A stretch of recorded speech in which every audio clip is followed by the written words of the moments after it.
Hello and welcome to this edition of Old Money. I'm going to be discussing the Californios. Uh, this one is actually kind of personally related to me, even though I'm not a Californio. I have ancestors who were some of the first Anglo settlers of California in the 1840s. So the Californios are really the only Europeans to be in California, essentially before my ancestors. And you don't really hear about much what happened to the Californios. So that's what we're going to talk about.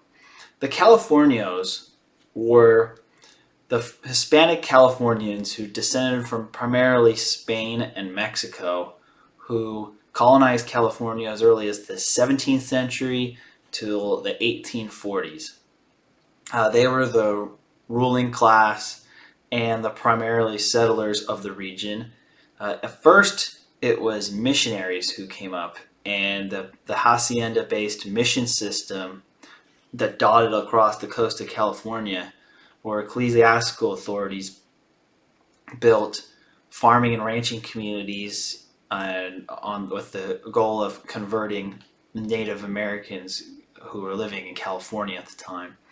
But as secularization came and as California became more connected to the rest of North America economically, you had secularization of the missions, and more lay people move into California.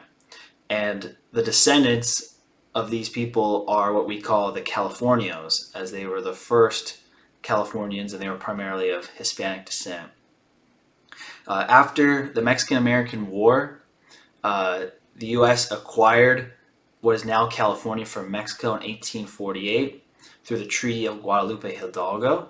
This also happened to be around when the California Gold Rush took place. So the amount of migrants from other parts of Europe and the eastern United States flooded the state, and the Californios were quickly outnumbered and demographically replaced by the time the U.S. Civil War started.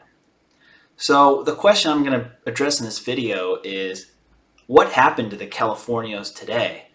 As the original landowners of California, do they still hold a disproportionate amount of wealth and power in the state? The answer to that question is surprisingly yes, but it's not all of the Californios. A lot of the Californios ultimately ended up being economically and sometimes physically displaced as a byproduct of Anglo-American settlement. Uh, Many Californians lost their land to American settlers, even though the Treaty of Guadalupe Hidalgo explicitly included provisions to make sure that any Mexican citizens' claims to private property would be upheld by the United States government. Uh, Settlers from the rest of America tried to challenge these claims, and the expenses of a lot of these court battles forced many of the Californios to ultimately sell their property to Anglo developers. This is what happened in many parts of Orange County, such as what is now Irvine, Newport Beach, and Costa Mesa, and it probably happened in several other parts of the state. Many of the Californios moved back to Mexico for a variety of reasons. However, I would say most of them stayed in California, and what the elite Californios did really to maintain their social standing was they adapted to American culture and or married into wealthy Anglo families so that they could maintain their relative high social status without dealing with a lot of the discrimination that was happening at the time. But it wasn't really solely discrimination is what took down a lot of the California families. It was more economically driven. The main problem is most of the Californios had built their wealth on ranching, and ranching was dependent on beef prices, and beef prices dropped a lot in the 19th century. First, due to the Civil War. The Civil War heavily just reduced demand for beef in general, just due to affordability concerns. There was inflation during the Civil War. There was just economic scarcity because resources were obviously going into fighting that war. But even after the Civil War, it was refrigerated rail cars which really kind of did a lot of the California ranchers in, because it made it more possible to nationalize. And nationalize, I mean create a national market, not the government seizing the meat industry. Nationalize the market for beef, and you were able to have the development of the commodity futures exchanges, which helped standardize prices and allowed farmers to hedge costs, which those two developments really just made meat prices drop a lot, and the viability of ranches, particularly in dry places such as Southern California, became a lot less economically favorable. And so as a result, the Californios who didn't have to sell their land due to legal claims against them ended up having to sell their land due to just ranching not being financially viable. Does that mean that all these Californios just died out and became destitute? No. They just had to adapt. And as I mentioned, a lot of the Californios either married into wealthy Anglo families or were able to carve their own niche in California society. And there are a lot of California families still around today, and surprisingly, they're the ones who are running a lot of California. First, let's start with some of the notable California families, and then this is based on my search on various AI search engines such as Google Bard. So if I'm wrong, blame the bots. But the notable California families that married into Anglo families include the Gettys, have some California bloodlines in them. Obviously, the Gettys have made their fortune in the oil industry. Their donations, or what is now the Getty Museum and the Getty Villa in Los Angeles, they've also been instrumental in the political careers of many Californians, such as our current governor in this state. You have the Hearst family. There's some Californians who apparently married into the Hearst family. The DeBartolo family, who is the family that owns the San Francisco 49ers NFL football team. You also have the Carrillo family, who own the Carrillo Vineyards. You have the Ortega family, who owns the Ortega Ranch. The Sepulveda family is still around.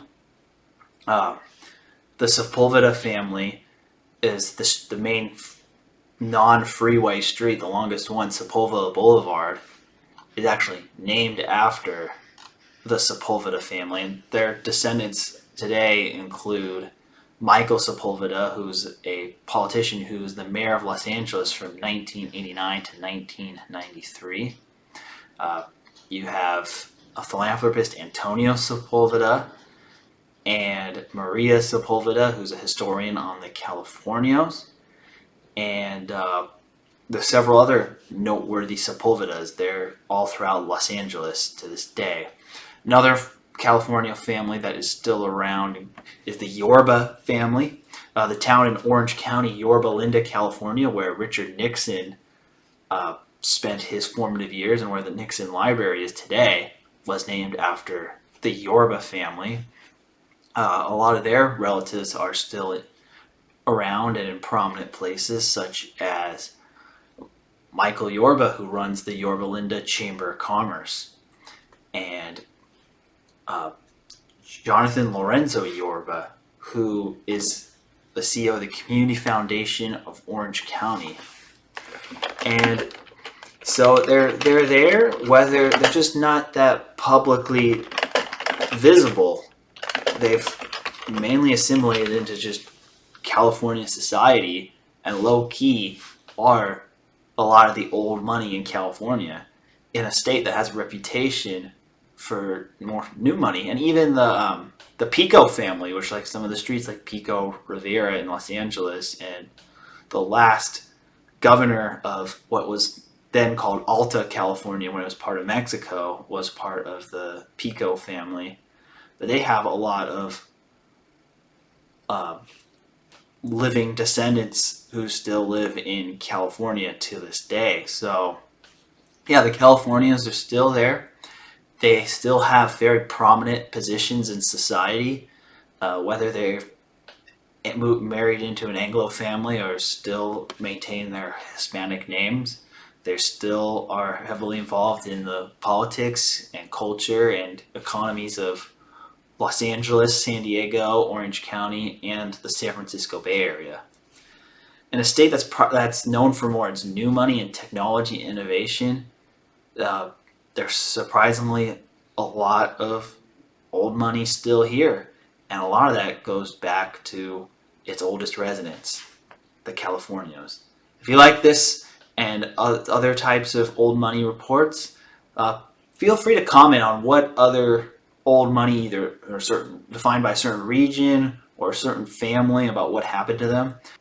Thanks for watching, and we'll be back with more in the future.